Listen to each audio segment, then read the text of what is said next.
Hello friends and నమస్తే. Welcome to Tollywood hub channel. మంచం మీద సింహంలో రెచ్చిపోవాలని చాలామంది వయాగ్రా వాడుతూ ఉంటారు. కానీ వయాగ్రా వల్ల ఎన్ని రకాల సైడ్ ఎఫెక్ట్స్ వస్తాయో ఎవ్వరికీ తెలియదు. అయినా వయాగ్రా వాడడం అంత మంచిది కాదు. అంతేనా, దీనివల్ల జోబులో డబ్బులు మరియు ఆరోగ్యం రెండు ఖాళీ అవుతాయి.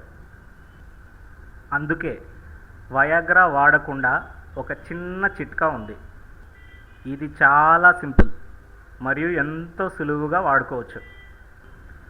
ఇదొక్కసారి ట్రై చేసి చూడండి, ఖచ్చితంగా మీకు తిరుగుండదు. పుచ్చకాయ, అదేనండి, దీన్ని కలింగరకాయ అని కూడా అంటారు. ఈ పుచ్చకాయలో కావలసినంత పోషకాలు మరియు బలం ఉన్నాయి. అందుకే డాక్టర్లు పుచ్చకాయని న్యాచురల్ వయాగ్రాగా అభివర్ణిస్తుంటారు. ఇక చిట్కా విషయానికి వస్తే, ఈ పుచ్చకాయ రసంలో కొద్దిగా నిమ్మరసం కలుపుకొని తాగితే చాలు, అంతే. ఇక మీకు ఆ విషయంలో తిరిగే ఉండదు. కావాలంటే ఒక్కసారి ట్రై చేసి చూడండి, తేడా ఖచ్చితంగా స్పష్టంగా తెలుస్తుంది. మీకు ఈ వీడియో కనుక నచ్చినట్లయితే లైక్, షేర్ మరియు సబ్స్క్రైబ్ చేసుకోవడం మర్చిపోకండి. Thanks for watching.